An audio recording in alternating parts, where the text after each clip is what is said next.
நானும் ஒரு தொழிலாளி நிகழ்ச்சியில் உங்கள் அனைவரையுமே சந்திக்கிறதுல ரொம்பவே மகிழ்ச்சி. நிசப்தமான இரா பொழுது கொழும்புக்கு வந்திருக்கிறோம். இப்போது 12 மணி ஆகிருச்சு. பொதுவாக இந்த நிகழ்ச்சி இந்த நேரத்தில் தான் ஒளிப்பதிவு பண்ணுவோம் இல்லையா? நாட்டில் இருக்கிற நிறைய தொழிலாளர்கள் வித்தியாசமான தொழில்களை பண்ணிட்டு இருக்கிற நேரத்தில் சொந்த ஊரை விட்டு ஃபேமிலியை விட்டு கொழும்புக்கு வந்து கஞ்சி விற்பனை செய்யக்கூடிய தொழிலாளர்களை பற்றி நம்ம கேள்விப்பட்டோம். கஞ்சி விற்பனை மாத்திரம் இல்லாத ஒரு மிகப்பெரிய சேவை அப்படின்னே சொல்லிடலாம். வயிறார சாப்பிட்றதுக்கு காசு இல்லாத நிறைய பேர் ஒரு கஞ்சை குடிச்சு இன்னைக்கு பசியாறிட்டு இருக்கிற வரலாறுகள் எல்லாம் கிடையாமலும் இல்லை. அப்படி நிறைய பேர் அப்படி தான் வாழ்ந்துட்டு இருக்கிறாங்க இன்னைக்கு. ஸோ இப்படிப்பட்ட மக்களுக்கு சேவை பண்ணிட்டு இருக்கிற கஞ்சி விற்பனை செய்யக்கூடிய நிறைய தொழிலாளர்கள் இருக்கிறாங்க. அவங்க பற்றின தகவல்களும் எங்களுக்கு கிடைச்சது. ஸோ அப்படிப்பட்ட தொழிலாளர்களுடைய வாழ்க்கை பதிவை தான் இன்றைக்கி நம்ம நிகழ்ச்சியில் தர்றதுக்கு நம்ம டிசைட் பண்ணியிருந்தோம். எல்லாருடைய வாழ்க்கை பதிவை நமக்கு பேச முடியாது. ஆனால் அத்தனை பேரையும் பிரதிநிதித்துவப்படுத்தி ஒரு கஞ்சி விற்பனையாளரோட நம்ம பேச போகிறோம். நான் இது கஞ்சிங்கிறது விற்பனை மட்டும் கிடையாது, நிறைய பேருக்கான சேவை. ஒரு வேளை சாப்பாட்டை முழுசாக சாப்பிட்றதுக்கு பணம் இல்லை அப்படின்னு சொல்கிற நிறைய பேர் இந்த கொழும்புக்குள்ளே வாழ்ந்துட்டுருக்குறாங்க. அவங்க இன்றைக்கி வயிறார ஒரு கஞ்சை குடிச்சிட்டு இன்றைக்கி நாளை கழிக்கிறவங்களும் இருக்கிறாங்க. ஸோ அப்படிப்பட்ட மக்களுக்கு சேவை பண்ணிகிட்ருக்கிற தொழிலாளர்களுக்கு மத்தியில் நம்ம ஒரு தொழிலாளரோட பேச போகிறோம். நம்ம இருக்கிறது செட்டியார் தெருவு கிட்ட, ஆனால் அவர் கஞ்சி விற்பனை செஞ்சுட்டு இருக்கிறது மெயின் ஸ்ட்ரீட்டில். ஸோ நாங்கள் மெயின் ஸ்ட்ரீட்டுக்கு இப்போ போக போகிறோம். வாங்க என் கூட நிகழ்ச்சிக்குள்ளே போகலாம்.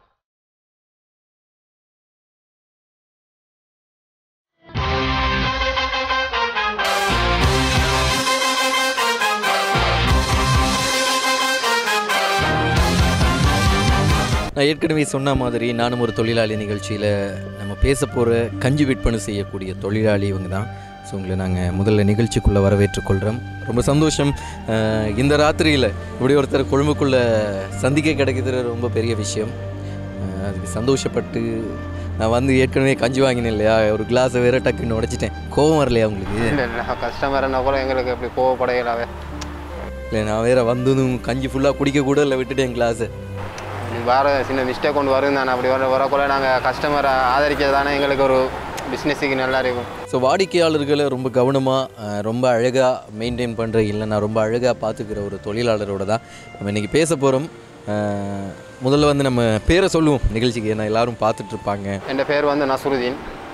நான் கொழும்புக்கு வந்து இப்போ 8 வருஷமாக வேலை செய்கிறேன். ஒரு பொசிக்கில் தான் நான் வேலை செய்கிறேன். கல்யாணம் முடிச்சு எனக்கு பயப்பிடிக்கிறாங்க. 2 பெண் குழந்தை, ஒரு ஆண் குழந்தை இருக்குது.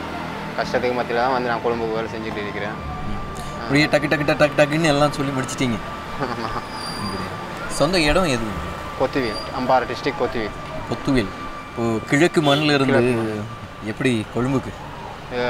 இந்த இந்த தொழில் செய்கிற ஒரு முதலாளியும் வந்து அவரும் கிழக்கு மண்ணுக்கு உரியவர் தான். பஸ்ஸில் பேர் வந்து அம்பர். அவருக்கு சுகம் இல்லாமல் தான் எங்களை ஊருந்து எடுப்பிச்சு இந்த பிஸ்னஸுக்கு எங்களை விட்டிக்கிறாரு. 8 வருஷமாக நான் செஞ்சுக்கிட்டு வரேன். நாலுண்டு எனக்கு 1500 சம்பளம் தராரு. வியாபாரம் முடிஞ்சு எப்படியும் போகக்குள்ள 10 மணி ஆயிரும்.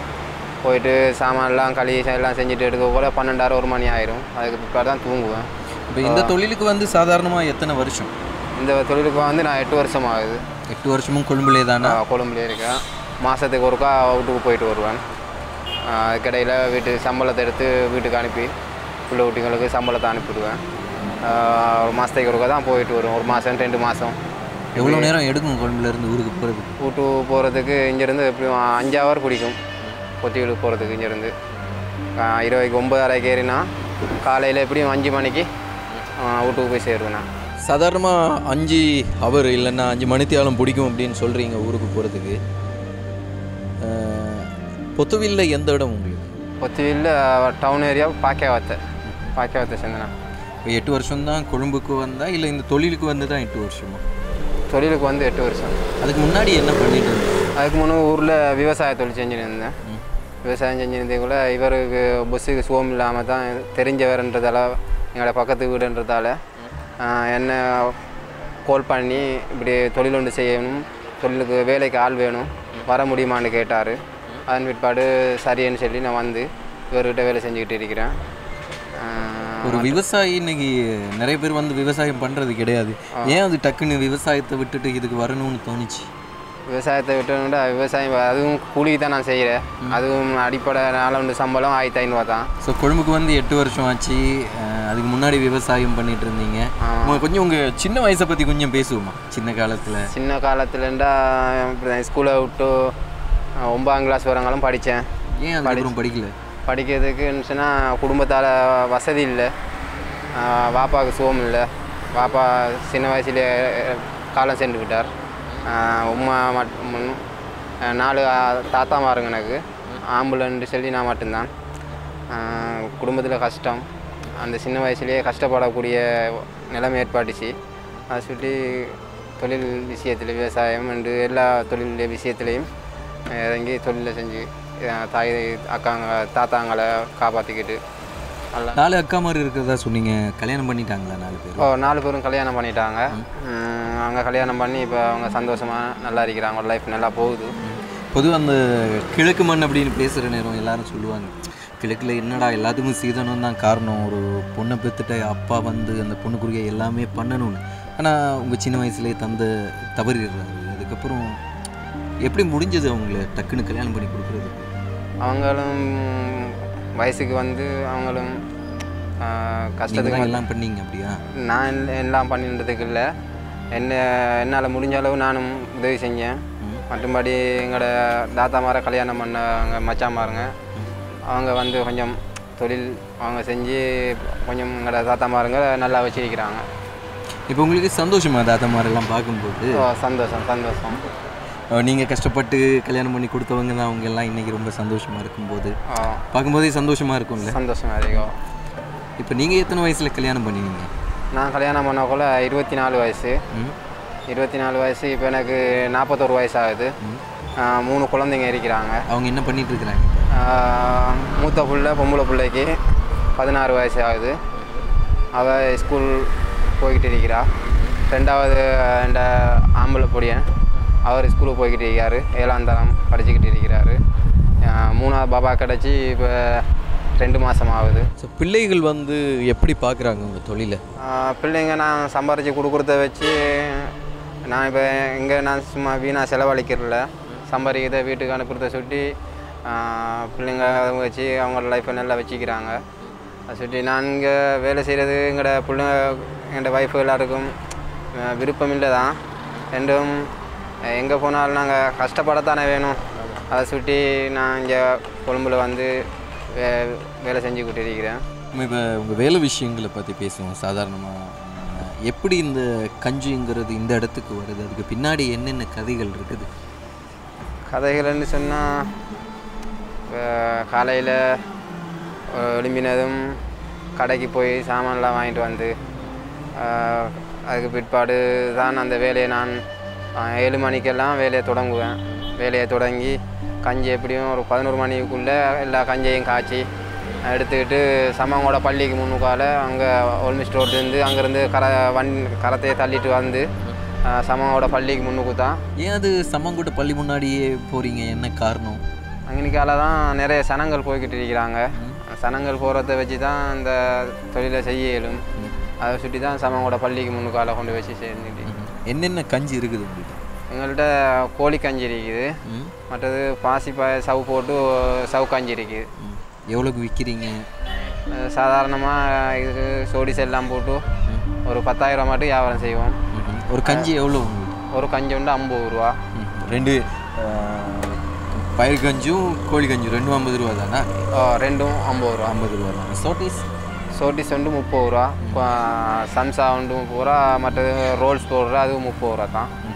சாதாரணமாக ஒரு நாளைக்கு எத்தனை கஞ்சி விற்க முடியுது உங்களால்? 250-300 கஞ்சிக்கிட்ட விற்க இயலும். எனக்கு கூட இன்னொரு பொடியன் இருக்கிறார், அவருக்கும் சம்பளம் கொடுக்கணும், ரூம் சல்லி கொடுக்கணும், எனக்கு சம்பளம் எல்லாம் பண்ணி போதுமா இருக்குது அவரோட வருமானம்? போதாதான். நீ என்ன செய்கிற? அன்றையாட தொழில்கள் நீ அவருக்கும் சுகம் இல்லாத காரணத்தால் அன்றையாண்ட தொழில்களை செஞ்சுக்கிட்டு அவரோட புள்ள ஊட்டிங்களையும் காப்பாற்றிக்கிட்டு எந்த ஃபேமிலியையும் காப்பாற்றிக்கிட்டு அப்படியே காலம் அப்படியே போய்கிட்டு இருக்கு. சில காலத்தில் இப்போ சும்மா சொல்லுவோமே டெய்லி பிஸ்னஸ் பண்ண முடியும் அப்படின்னு நம்ப முடியாது இல்லையா? சில நாட்களில் பொதுவாக எல்லாம் விற்றுருவீங்களா ஒரு நாளும்? எல்லா நாளும் இல்லை.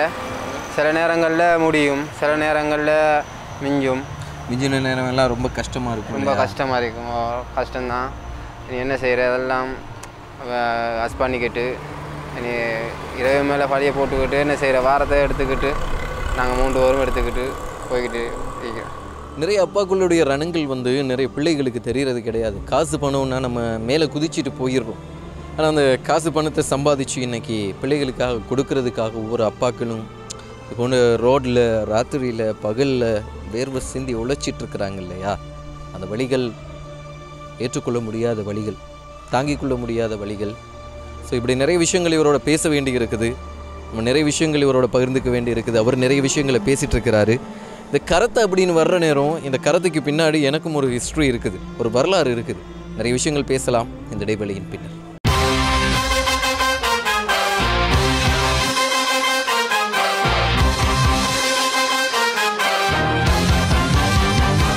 பிரேக்குக்கு அப்புறமா வந்திருக்கிறோம். ஒரு கஞ்சி விற்பனை செய்யக்கூடிய ஒரு தொழிலாளருடைய வாழ்க்கை பதிவை தான் நம்ம பேசிகிட்டு இருக்கிறோம். புத்துவிலிருந்து கொழும்புக்கு வந்து 8 வருஷம் ஆச்சு. 8 வருஷமாக இந்த கஞ்சி விற்பனை செய்யக்கூடிய தொழில், ஒருத்தருக்கு கீழே வேலை செஞ்சிட்ருக்கிறாரு, கூலி தொழில் பண்ணிகிட்ருக்கிறாரு. 1500 ரூபா ஒரு நாளைக்கு சம்பளம். கஷ்டங்கள் நிறைந்த வாழ்க்கை. அதுக்கு பின்னாடி எப்படியாச்சும் ஜெயிச்சிடணும்னு போராடுற, இவருக்காக வேண்டி சப்போர்ட் பண்ணுற ஒரு அழகான ஃபேமிலி.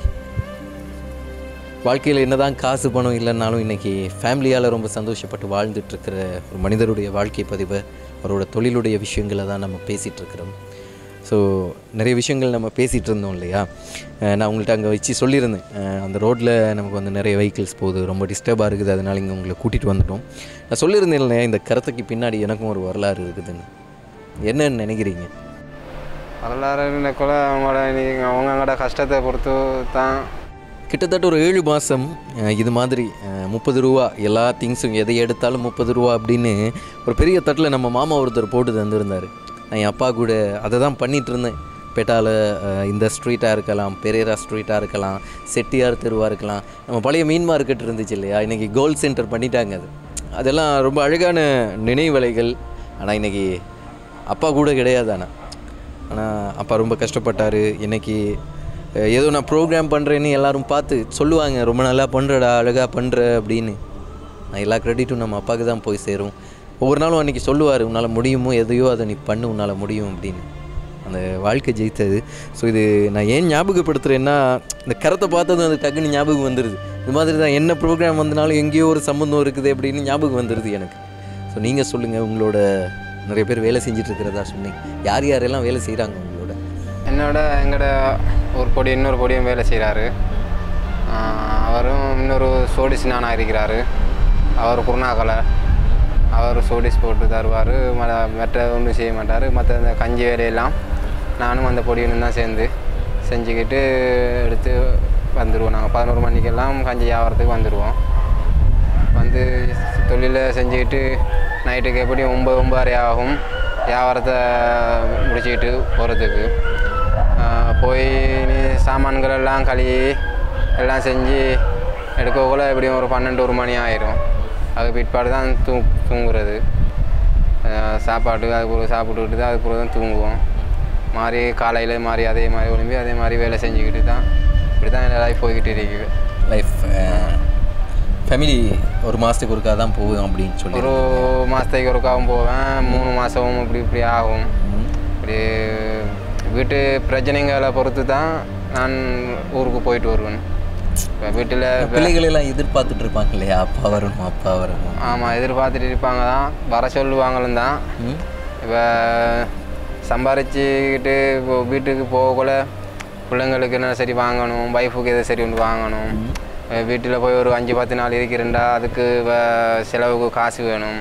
இப்போ அதுங்க இல்லாமல் இப்போ நாங்கள் போய் வேலையிலே அதை சுட்டி இப்போ 3 மாதமும் 2 மாதமும் இப்படி வேலை செஞ்சுக்கிட்டு போகணும். ஒய்ஃபை எப்படி பிடிக்குமா? ஒய்ஃபை பிடிக்கும். ஒய்ஃபு சொல்கிறது தான், இங்கே இவ்வளோ தூரம் போயிட்டு கொழும்பு போய் வேலை செய்யணும், ஊர்லேருந்து செய்தேன்னு ஒன்று செய்யலுமே, புள்ள ஊட்டிங்க இருக்குன்னு. இப்போ நாங்களும் தனியாக இருக்கிறோம். எனக்கும் ஒரு துணை ஒன்று இல்லை, அம்மா இல்லை, வாப்பா இல்லை. 2 சின்ன பிள்ளைங்களை 3 பிள்ளைங்களையும் வச்சுக்கிட்டு நைட்டில் கஷ்டம்தான். நீங்கள் என்ன அப்படின்ட்டு கேட்பாங்க. கேட்கக்குள்ள சுட்டி நான் சொல்கிறேன், இப்போ எங்களோட கஷ்டத்துக்காக வேண்டி தானே நான் இப்படி கொழும்புக்கு போய் வேலை செய்ய வேண்டியதாக இருக்குது. இப்போ ஊரில் மழைங்க வேண்ட வளவுக்குள்ளெல்லாம் பிரச்சனை, வளவுலாம் தண்ணி. ஊரில் தொழில் இப்போ கொஞ்சம் கஷ்டம், மழைன்றதால இப்போ கடும் கஷ்டம். விவசாயத்துக்கும் இப்போ போய் செய்கிறண்டாலும் இப்போ மழைன்றதால டைம் நாள் எடுக்கிறத சுற்றி கஷ்டம். அதுதான் இப்போ கொழும்புக்கு வந்து நான் வேலை செஞ்சுட்டு. உங்களுக்கு பின்னாடி இவ்வளோ ரணங்கள் வழிகள் வச்சுட்டு தான் நீங்கள் இன்றைக்கி கொழும்புல தொழில் பண்ணிகிட்ருக்குறீங்க. ஒரு அழகான பாசமுள்ள ஒரு மனைவி அப்படின்னு சொல்லிடலாம். உங்கள் வேலைக்கு எல்லாத்துக்கும் ஹெல்ப்பாக இருப்பாங்க. பிள்ளைகள் எல்லாம் இப்போ பொதுவாக ஒரு அப்பா படுற கஷ்டம் தான் பிள்ளைகள் படக்கூடாதுன்னு தான் நினைப்பாங்க. ஆமாம். எல்லா அப்பாக்களுக்கு பின்னாடியுமே இதே மாதிரி ஒரு கனவு இருக்கும் இல்லையா? தன்னுடைய பிள்ளைகள் தான் பட்ட கஷ்டத்தை பற்றக்கூடாது அப்படின்னு. இந்த மாதிரி தான் இவருடைய குடும்பத்துக்கு பின்னாடியும் நிறைய வரலாறுகள் இருக்குது. மகன் நல்லா படிச்சிட்ருக்கிறாரு. ஸோ மகனை படிக்க வைக்கணும், அவருக்காக தான் இன்றைக்கி கொழும்பில் இருக்கிறேன்னு. ஸோ அந்த மகன் என்றைக்கு ஒரு நாள் முன்னாடி வந்து ஜெயிச்சு எல்லோரும் முன்னாடியும் வாழ்ந்து காட்டுற நேரம், நம்ம அப்பா இவ்வளோ கஷ்டப்பட்டு தான் நம்மளை வளர்த்தாருன்னு அவர் மனசால் சந்தோஷப்படுற நேரம், அதுதான் ஒரு அப்பாவுக்கும் கிடைக்கிற திருப்தி இல்லையா? இதுதான் ஒரு அப்பாவுக்கு கிடைக்கிற சந்தோஷம். ஸோ இந்த நிகழ்ச்சியை இவரோட மகன், பிள்ளைகள் இல்லைன்னா இவருடைய ஊரில் இருக்கிறவங்க பார்க்காம இருக்கலாம். நான் கொழும்புக்கு வந்து எந்த தப்பான விஷயங்களும் பண்ணாமல் இன்றைக்கி உழைச்சி வேர்வை சிந்தி அந்த காசை வச்சு தன்னோட ஃபேமிலியை பார்த்துட்ருக்கிறாரு, குடும்பத்தை பார்த்துட்ருக்கிறாரு. மனசுக்குள்ளே நிறைய வழிகள் என்ன சிரிச்சிட்ருக்கிறாரு. உங்களை சமங்கோட்டை பள்ளி முன்னாடி எப்படி கூப்பிடுவாங்க? பொதுவாக இந்த கஞ்சி வெயிட் பண்ண செஞ்சால் கஞ்சி நானா அப்படின்னு சொல்லிடுவாங்க இல்லையா? கஞ்சி நானான்னு சொல்லி தான் கூப்பிடுவாங்க நிறைய பேர். பிடிக்குமா உங்களுக்கு அப்படி சொல்கிறது? என்ன செய்கிற, நாங்கள் இங்கே ஒன்றும் செய்யலாவே, அவங்களோட எடுத்துரிஞ்சு பேசவும் மேலாது. நாங்கள் அங்கே ஒரு பாசத்தில் தான் அப்படி சொல்கிறோம். பாசத்துலாம் சொல்லுவாங்க. நிறைய பேர் சொல்லியும் கூப்பிடுவாங்க. கஞ்சி நானான்னு சொல்லி கூப்பிடுவாங்க.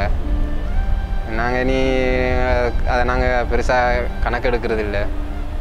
ஏதோ எங்களோட பழகுறாங்க அப்படி கூப்பிட்றாங்கன்னு நினச்சிக்கிட்டு எங்களோட தொழிலை நாங்கள் செஞ்சுக்கிட்டு போயிடும். ஓகே, நம்ம கஞ்சி நானாக்கிட்ட கஞ்சி குடிக்க யார் எப்படியான ஆட்கள் எல்லாம் வருவாங்க?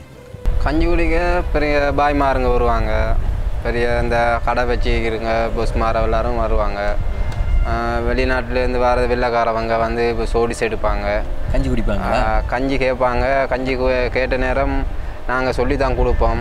அவங்க ஸ்வீட் கேட்பாங்க, ஸ்வீட் கஞ்சி கேட்பாங்க. அதை கொடுக்கக்குள்ள அவங்க அந்த சூடாரிக்கிற காரணத்தால் கொஞ்சமாக குடிச்சிக்கிட்டு மிச்சத்தை வச்சுட்டு சல்லியை தந்துட்டு போயிடுவாங்க குடிக்கலான்னு சொல்லி. அப்படி பல பேர் வருவாங்க. மற்றது இல்லாதவங்களும் வருவாங்க. அவங்க இல்லாதவங்க வந்து காசு இல்லை எனக்கு ஒரு கஞ்சி கஞ்சி தான் கேட்டால் எங்களோட பொஸ்ஸு அப்படி சொல்லியிருக்கிறாரு. அப்படி ஆட்கள் வந்தால் முதலுக்கு அவங்களுக்கு சாப்பாடு நம்ம கொடுக்குற கட்டாயம்ன்றி நிச்சயமாக உங்களுக்கு கொடுக்கணும்னு சொல்லி அப்படி சொல்லியிருக்கிறார். ஏன் அப்படி கொடுக்கணும்னு நினைக்கிறீங்க? அவங்களும் எங்களை போகிற இல்லாதவங்க தானே, இல்லாத சுட்டி தான் எங்கள்கிட்ட வந்து கேட்குறாங்க.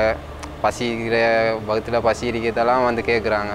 அதை சுட்டி நாங்கள் உண்டே எதிர்பார்க்கல, அவங்களுக்கு கொடுத்து அவங்க நல்லா கவனித்து அனுப்பிடுறது. கொழும்பு பொறுத்தளவில் இந்த ரவுடிசம் இல்லைன்னா போதைப் பொருளை பாவிச்சுட்டு சண்டை பிடிச்செல்லாம் கேட்பாங்க இல்லையா? அப்படி ஏதாச்சும் அனுபவங்கள் இருக்குதா? ஆமாம், அனுபவங்கள் இருக்குதான். இப்போ வாரங்களை பார்த்து எங்களுக்கு விளங்கும், இவங்க இப்படியானவங்கன்னு சொல்லி விளங்கும். அவங்க வந்து இப்போ கஞ்சை வாங்கி முதல் குடிப்பாங்க. குடிச்சிட்டு சில நேரம் சல்லி தராமல் போவாங்க. கூப்பிட்டு கேட்டோன்னே அப்படி இப்படி என்னவாங்க. நாங்கள் இனி எங்களோட மற்ற வியாபாரம் செய்யணுன்றதுக்காக வேண்டி நாங்கள் அவங்கள்ட்ட வற்புறுத்துறது இல்லை. சொல்லி அவங்கள நல்லா பங்குன்னு சொல்லி அவங்கள இதில் நாங்கள் விட்டுட்டு எங்களோட வியாபாரத்தை நாங்கள் பார்த்துட்டு இருக்கோம். ஆனால் பொதுவாக இப்படி பண்ணுறவங்களையெல்லாம் விளங்குறதே கிடையாது இல்லையா? நம்ம பண்ணுற எவ்வளோ கஷ்டப்பட்டு இந்த ஒரு கஞ்சி அப்படிங்கிறத உருவாக்குறதுக்கு எவ்வளோ கஷ்டப்படுறோங்கிறதெல்லாம் அதை அவங்க சிந்திச்சாங்கன்னு சொன்னால் இப்போ எங்களுக்கும் ஒரு பிரச்சனை இருக்காது.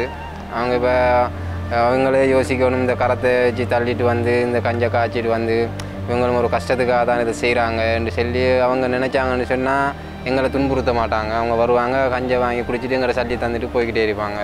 இப்படி நேற்றும் ஒரு பொடியன் இப்படி செஞ்சார், கேட்டேன் சல்லியை தந்துட்டேன்னு சொன்னார். அதை சுட்டி நான் ஒன்றும் பேசலை, ரைட் அல்ஹம்துலில்லாஹ்னு சொல்லிவிட்டு நான் விட்டுட்டேன் அவரை. இப்படி தான் நிறைய மனிதர்கள் வாழ்க்கையில் நிறைய கஷ்டங்களோடு போராடிட்டுருக்குறாங்க. நான் கஷ்டப்பட்டு போராடுற மனுஷங்களுக்கும் இன்றைக்கி ஒழுங்காக தன்னுடைய வாழ்க்கையை கொண்டு செல்கிறதுக்கு எப்படியாச்சும் தன்னுடைய வயிற்றில் சாப்பாடு இதுக்காக வேண்டி கஷ்டப்படுறவங்களை கூட ஏமாத்துறது இல்லைன்னா அவங்களுக்கு வஞ்சகம் பண்ணுறது எப்படி பண்ணுறாங்க அப்படிங்கிறது ரொம்ப பெரிய கேள்விக்குறி. ஆனால் மனிதர்கள் எல்லோருக்கும் எல்லோரும் மனிதத்தன்மையோடு வாழ்கிறோன்னா அதுவே ரொம்ப பெரிய விஷயம்.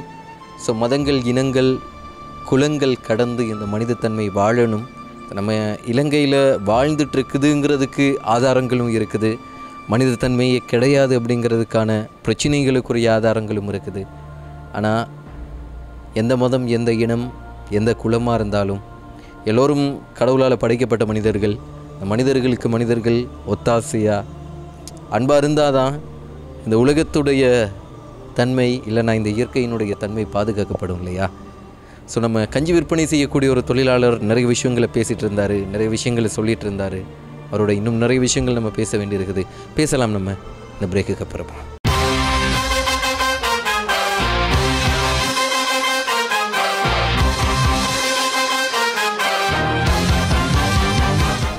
நான் ஒரு தொழிலாளி நிகழ்ச்சியில் நம்ம கஞ்சி விற்பனை செய்யக்கூடிய ஒரு தொழிலாளருடைய வாழ்க்கை பதிவை தான் பேசிகிட்டு இருக்கிறோம். நிறைய விஷயங்கள் அவரும் எங்களோட பேசிகிட்டு இருக்கிறாரு.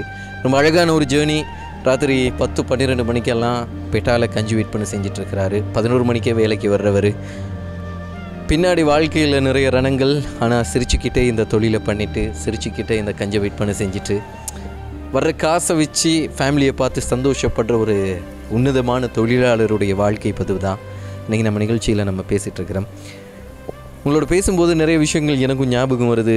நீங்கள் படுற கஷ்டங்களுக்கு பின்னாடி இருக்கிற நிறைய சந்தோஷங்களும் நிச்சயமாக இருக்கும். ஸோ பிள்ளைகள் ஒரு பக்கம் அப்பா வர்றாரு அப்படிங்கிற சந்தோஷத்தில் இருப்பாங்க. அடுத்து எப்போ போகிறதுக்கு ரெடியாக இருக்கிறீங்க வீட்டுக்கு? இப்போ போகிறதுக்குன்னு சொன்னால் இன்னும் ஒரு மாதம் சரி இன்னும் இருந்துட்டு, வந்த ஒரு மாதம் ஆகுது, இன்னொரு மாதம் சரி இருந்துட்டு போகணும்னு நினச்சிட்டு இருக்கேன். எப்படி பஸ் புக் பண்ணி போவீங்களா? ஆமாம், சீட் புக் பண்ணி தான் போகணும். 9 பஸ்ஸுக்கு சீட் புக் பண்ணி தான் போகணும். அது ஈஸியாக இருக்கும்ல? சீட்டுலேருந்து தூரம் தானே, 5-6 ஹவர் பஸ் பயணம் போகிற மாதிரி சீட் ஒன்று இருந்தால் தானே சேஃப்டியாக இருக்கும். அதனால் தூங்கி போகலாம். நான் இப்படி ஒரு கேள்வியை கேட்டேன். நான் ஒரு நாள் நீங்கள் கஞ்சி சமைக்கிறீங்க, கஞ்சிக்கு சரியாக போடணும் இல்லையா? எல்லாம் என்னென்ன வரணும், இதெல்லாம் ஏதாச்சும் போடுறதுக்கு மிஸ் ஆகிடுச்சு, ஏதாச்சும் டேமேஜ் ஆகிருக்குது, அப்படி ஏதாச்சும் நடந்துருக்குதா? இல்லை, அப்படி ஒரு டேமேஜ் ஒன்றும் வரலை. அப்படி ஒன்றும் நடக்காது. அப்படி நாங்கள் எல்லாத்தையும் அவதானமாக அந்த எல்லா வேலையும் அவதானமாக செஞ்சு தான் இந்த கஞ்சை விற்கிறதுக்கு எடுத்துகிட்டு வருவோம். மற்றது விற்க போல் விற்றுட்டு சில நேரம் வியாபாரம் போகாமல் மிஞ்சும் கஞ்சி. என்ன செய்வீங்க? அதை கொண்டு போய் நாங்கள் இப்படி தான் குப்பை இதில் கொண்டு போய் நாங்கள் வீசிட்டு, நீ என்ன செய்கிற, மிஞ்சினது ஒன்றும் செய்யலாவே. அது இப்போ கொஞ்ச நேரம் ஒரு டைம் ஒன்று இருக்குது அந்த கஞ்சிக்கு. அந்த டைம் வரங்காலம் தான் அந்த கஞ்சி இருக்கும். அந்த டைமுக்கு பிற்பாடு அந்த கஞ்சி மற்ற அங்கே குடிக்கிறதுக்கு விரும்ப மாட்டாங்க. அதை நாங்கள் அஸ் பண்ணி விடுவோம். அஸ் பண்ணிவிட்டு அதில் எங்களுக்கு நஷ்டம் வரும். நஷ்டம் வரன்னு சொல்ல கூட நீ நாங்கள் ஒன்றும் செல்லையில, யார்கிட்ட ஒன்றும் செல்லையிலாவே, யாரும் ஒன்றும் தரப்போகிறதும் இல்லை, யார்கிட்ட செல்லியும் மேலே இல்லையே. நாங்கள் அதை கொண்டு வந்து அஸ் பண்ணிடுவோம். இப்போ சில நேரம் நாங்கள் கரத்தையை தள்ளின்னு போகக்குள்ள வழிபாட்டில் கேட்பாங்க, கஞ்சிரிக்கா நானா தாங்க நானாண்டு இல்லாதவங்க கேட்பாங்க. அந்நேரம் அவங்களுக்கு நல்லா கஞ்சியில் வாசியாக கொடுத்துக்கிட்டு போய்கிட்டு போவோம். நாங்கள் ரூமுக்கு போய் மற்ற கஞ்சியெல்லாம் வீசி வாஷ் பண்ணிடுவோம். நாங்கள் நீங்கள் கொடுக்குற அந்த நைட்டில் கேட்பாங்க, மிஞ்சினது இருந்தால் தாங்க அப்படின்னு கேட்பாங்க இல்லையா? இதெல்லாம் கொடுக்குற நேரம் எங்கேயோ ஒரு இடத்துல நிச்சயமாக நம்ம கடவுள் நமக்கு ஹெல்ப் பண்ணுவார். நிச்சயமாக ஏதோ ஒன்று கொடுக்குற நேரம் நேரம். ஆமாம், அந்த மக்களும் ஏதோ ஒரு வகையில் வயிறார குளிச்சிருவாங்க. அவங்க அவங்க இது செய்யக்கூட நீ எங்களோட தொழிலுக்கும் ஒரு பறக்கத்தாக இருக்குமே. அவங்கள வகுறால மனசால் நினைக்க போல நான் கஞ்சி தந்துட்டு போகிறாரு எங்களுக்கு அப்படின்னு. நோன்பு காலத்துலலாம் எப்படி? நோன்பு காலத்துலலாம் பிஸ்னஸ் நல்லம். நோன்பு காலத்துலலாம் பொதுவாக பள்ளிகள்லையும் கொடுப்பாங்க இல்லையா இஸ்லாமியர்கள்? இஸ்லாமியர் இப்போ கொழும்பை பொறுத்த வகையில் பள்ளியிலலாம் கொடுக்குறது குறைய. நாங்கள் இப்போ நோன்பு காலமெல்லாம் எப்படியும் ஒரு 2 மணி 3 மணிக்கு வந்தோம்னு சொன்னால் ஒரு 3 ஹவர் 4 ஹவர் தான் வியாபாரம் பண்ணுறேன். மகரிப் தொழுகைக்கு பின்னால் வியாபாரம் எல்லாம் முடிஞ்சிடும், சன்பூர்ணமாக முடிஞ்சிடும். அதுக்கு பிறகு 7 மணிக்கெல்லாம் எங்களுக்கு நோன்பு ஒரு மாதமும் 7 மணிக்கு எங்களுக்கு ஆஃப் ஆயிடுவோம். நாங்கள் ஒரு மாதம் ஃபுல்லாக கொழும்புல தான் இருப்பீங்களா ஃபேமிலி கூட? இல்லை, ஒரு நோன்பு மாதம் மட்டும் இங்கே கொழும்புல தான் நான் தனி தான் இருப்பேன். ஃபேமிலி எல்லாம் அவங்க வீட்டில் இருப்பாங்க. ஸோ தொழில்கள் இப்படி வித்தியாசமானது. ரொம்ப சந்தோஷமாக தொழிலை பண்ணிகிட்ருக்கிறாரு. நோம்பு மாதம் நிறைய பிஸ்னஸ் வரும் அப்படின்னு சொல்கிறாரு. அதுக்கு பின்னாடியும் நிறைய ரணங்கள் இருக்கும். இந்த கட்டத்தை விட்டு அடுத்த கட்டம் நம்ம இந்த தொழிலை இன்னும் கொஞ்சம் மேம்படுத்துறதுன்னா இல்லை இதுக்கு மேலே போகிறதுன்னா ஏதாச்சும் ஐடியா பண்ணி வச்சுருக்கிறீங்களா? ஐடியான்னு சொன்னால் வருமானம் இப்படி தானே. இப்போ வீட்டு செலவுங்கிறதுக்கு வீட்டு செலவும் போக மீதியை வச்சு தான் இப்போ பிள்ளைக்கு வீடு கட்டணும், இப்போ பிள்ளை படிக்க வைக்கணும். இதுகளை வச்சு பார்க்கக்குள்ள எடுக்கிற வருமானம் பத்தாது. என்ன செய்கிற நீ வாரத்தை வச்சு செஞ்சுக்கிட்டு போயிருக்கிறேன். ஆனால் அவங்க நல்ல மனசுக்கு நிச்சயமாக கடவுள் எங்கேயோ ஒரு நாள் ஹெல்ப் பண்ணுவார். ஒரு சின்ன விஷயம் கேட்கணும். உங்களை மாதிரி நூற்றுக்கணக்கானவங்க சொந்த ஊர் கொழும்பு கிடையாது, ஆனால் இங்கே கொழும்புக்குள்ளே வந்து உங்களை மாதிரியே கஞ்சி விற்பனை செஞ்சிட்ருக்குறாங்க. கஞ்சி விற்பனை செய்யக்கூடிய ஒருத்தரோட நம்ம ஃபஸ்ட் டைம் இந்த நிகழ்ச்சியில் பேசுகிறோம். எல்லாரோடையும் பேச முடியாது, இருந்தாலும் ஒருத்தரை பிரதிநிதித்துவப்படுத்தி தான் நம்ம பேசணும்னு உங்களோட பேசுகிறோம். அவங்க சார்பில் நீங்கள் என்ன சொல்லணும்னு நினைக்கிறீங்க? கஞ்சி தொழில் செய்கிற நாங்கள் இந்த தொழிலை கௌரவமாக தான் செஞ்சுட்டு வரோம். இந்த கௌரவமாக அதை நினைக்காதவங்க, மற்ற தொழில் செஞ்சு இதை செய்ய நினைக்கிறவங்க இதையும் கௌரவமாக நினச்சா அதே போதும் எங்களுக்கு. கொழும்புக்குள்ளே நிறைய கஞ்சி விற்பனை செய்யக்கூடிய தொழிலாளர்கள் இருக்கிறாங்க. அவங்கள மதித்து பார்த்தாலே அதுவே எங்களுக்கு சந்தோஷம் அப்படிங்கிறது தான் நம்ம பேசின கஞ்சி விற்பனை செய்யக்கூடிய தொழிலாளருடைய பதிவு. ஸோ உங்கள் பிஸ்னஸ் நேரத்தில் எங்களுக்காக டைம் ஒதுக்கி நீங்கள் எங்களோட நிறைய விஷயங்கள் பேசியிருந்தீங்க.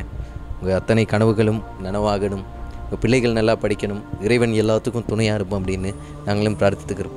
ரொம்ப சந்தோஷம் உங்களோட பேசினது. ஸோ இப்படி ஒவ்வொரு தொழிலாளர்களுக்கு பின்னாடியும் நிறைய ரணங்கள் இருக்குது. கொழும்புக்குள்ளே நிறைய கஞ்சி விற்பனை செய்யக்கூடிய தொழிலாளர்கள் நிறைய பேர் இன்றைக்கி கொழும்புக்குள்ளே தொழில் பண்ணிகிட்ருக்குறாங்க. சொந்த ஊரை விட்டு வெளியில் வந்து வயிற்று பசி, குடும்பத்தினுடைய வறுமை, கஷ்டம், வேறு தொழில் தெரியாது. இந்த தொழிலாளர்கள் ஒட்டுமொத்த பேரோடையும் எங்களோட பேச முடியாது, எங்களால் பேச முடியாதுன்னாலும் ஒரு தொழிலாளரை அத்தனை பேரையும் பிரதிநிதித்துவப்படுத்தி நம்ம பேசியிருந்தோம். ஸோ இது போன்று தான் ஒவ்வொரு கஞ்சி விற்பனை செய்யக்கூடிய தொழிலாளர்களுக்கு பின்னாடியும் நிறைய ரணங்கள் இருக்கும். ஸோ அந்த கஞ்சி விற்பனை செய்யக்கூடிய தொழிலாளர்களும் போற்றப்பட வேண்டியவங்க. அதனால தான் நம்ம நிகழ்ச்சியில் இன்னைக்கு அவருடைய வாழ்க்கை பதவை பகிர்ந்துட்டு இருந்தோம். இது போன்ற விளிம்பு நிலை தொழிலாளர்களை தேடின பயணம் என்னைக்கும் தொடர்ந்து கொண்டே இருக்கும். ஸோ இன்னைக்கு நிகழ்ச்சியை நாம் நிறைவுக்கு கொண்டு வரோம். இன்னைக்கு நிகழ்ச்சியினுடைய producer Abdul Rahman, cameraman Rajmohan, cameraman Siva, இவர்களோடு விடைபெறும் நான் முகமது சஃபார். சந்திக்கலாம் மற்றும் ஒரு நிகழ்ச்சியில்.